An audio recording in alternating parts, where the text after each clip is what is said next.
E aí, tudo certo? Hoje a gente vai desvendar uma tecnologia que parece mágica, mas é pura ciência, o GPS. É algo que usamos todo santo dia, né? Parece a coisa mais simples do mundo. É só pegar o celular e pronto, já sabemos onde estamos. Mas por trás dessa simplicidade toda, tem uma física de cair o queixo, envolvendo satélites, a velocidade da luz e até as teorias do próprio Einstein.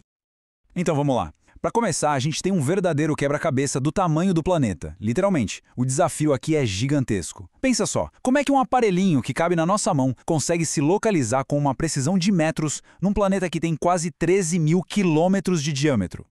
Pois é, essa é a pergunta de $1 milhão. E a resposta, olha, não é uma coisinha só não. É uma combinação genial de geometria antiga, engenharia de ponta e a física mais fundamental que a gente conhece. A resposta começa lá no alto, bem alto mesmo, a mais de 20 mil quilômetros de altitude. O que a gente chama de GPS, o Sistema de Posicionamento Global, é na verdade uma rede imensa de satélites que fica girando em volta da Terra. O legal é que de qualquer lugar, sempre tem pelo menos 4 deles visíveis. Eles são tipo os nossos faróis, os nossos pontos de referência lá no céu. Beleza, mas como é que a gente usa esses satélites para se achar? A melhor forma de pensar nisso é como uma espécie de caça ao tesouro cósmica. É isso mesmo. O tesouro que a gente está procurando é a nossa localização exata. E as pistas? Bom, as pistas são sinais de rádio, totalmente invisíveis, que vêm direto lá do espaço. Muita gente acha que o GPS usa triangulação, que é quando se medem ângulos. Mas não é bem isso. Na verdade, o sistema usa uma coisa chamada trilateração. O nome já dá uma pista, né? Lateração vem de lado, de distância. Ou seja, o sistema mede distâncias a partir de vários pontos e não ângulos para descobrir onde estamos.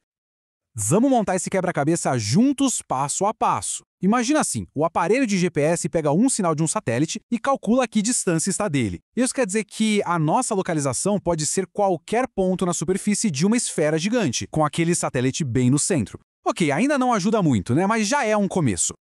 Agora, vamos adicionar um segundo satélite na jogada. Ele também cria sua própria esfera de possibilidades. E o que acontece quando essas duas esferas se cruzam? A intersecção delas forma um círculo perfeito. Olha só, a gente saiu de uma esfera inteira para um círculo. Já melhorou bastante, né? De infinitas possibilidades, agora só temos uma linha. E aí vem o terceiro satélite. E é aqui que a mágica acontece. A esfera dele vai cortar aquele círculo em apenas 2 pontos. Exatamente 2. Pensa nisso, agora de todo o universo, só existem 2 lugares possíveis onde a gente pode estar. E a etapa final fica fácil. Geralmente, um desses pontos está lá, boiando no espaço, e o outro está aqui, na superfície da Terra. O software do GPS é esperto. Ele simplesmente descarta a localização impossível e pronto, posição encontrada. Parece simples, né? Até parece. Mas é exatamente aqui que a física de verdade entra em cena. A geometria da coisa é até tranquila de entender. O problema, o desafio gigantesco mesmo, está na execução. O verdadeiro pepino é medir aquelas distâncias com a precisão necessária. E para fazer isso, a gente tem que entrar numa corrida contra a coisa mais rápida que existe no universo, a própria luz. A física por trás é bem direta. Os sinais de rádio viajam na velocidade da luz, que é uma constante. Então, se a gente souber exatamente quanto tempo o sinal demorou para viajar do satélite até aqui, a gente calcula a distância. O problema todo é medir esse tempo. A luz é ridiculamente rápida. Para se ter uma ideia, para ter uma precisão de um único metro, o tempo de viagem do sinal precisa ser medido com uma precisão de 3 nanosegundos. Isso é 3 bilionésimos de segundo. Um errinho bobo de 1 milionésimo de segundo já joga a localização centenas de metros para longe do lugar certo. E é aí que mora o problema. Lá nos satélites, eles têm relógios atômicos. São equipamentos caríssimos, ultra precisos.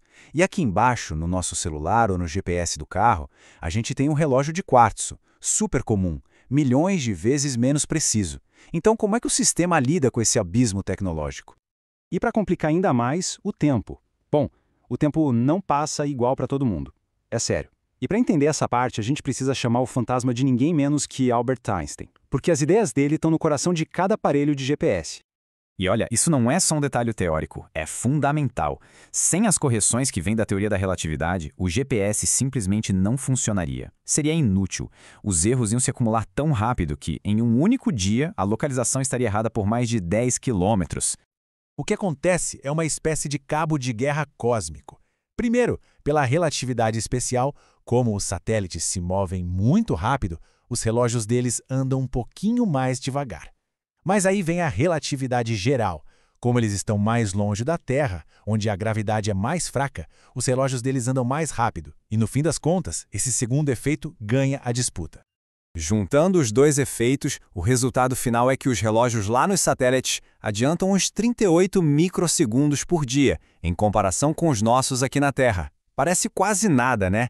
Mas na velocidade da luz, essa diferença minúscula é o que causaria aquele erro absurdo de 10 quilômetros. Então, como o sistema resolve isso tudo? A solução para isso tudo é simplesmente genial. É uma das ideias mais elegantes da engenharia moderna e ela revela qual é a verdadeira natureza do GPS. Lembra que a gente falou que 3 satélites já davam a posição? Pois é, na prática, o sistema sempre usa um 4º satélite, e é nele que está o grande segredo. Pensa assim, o receptor precisa descobrir 4 coisas. 3 do espaço, latitude, longitude e altitude. Mas tem uma 4ª, que é o tempo. Qual é a hora exata agora? Com 4 sinais de satélite, a gente tem informação suficiente para resolver as 4 incógnitas de uma vez só. E é isso que revela o que o GPS realmente é. Não é só um sistema de posicionamento global. É, na verdade, um sistema de posicionamento no espaço-tempo. Ele não encontra só a nossa localização no espaço. Ele encontra a nossa localização no espaço e no tempo, calculando ao mesmo tempo onde e quando a gente está.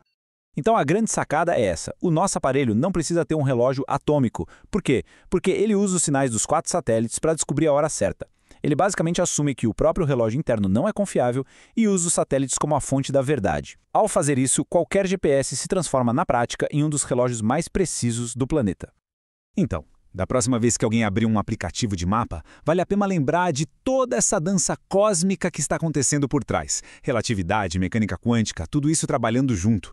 E fica a pergunta, né? Que outra ciência incrível, fundamental, está assim escondida bem debaixo do nosso nariz, nas tecnologias que usamos todo dia?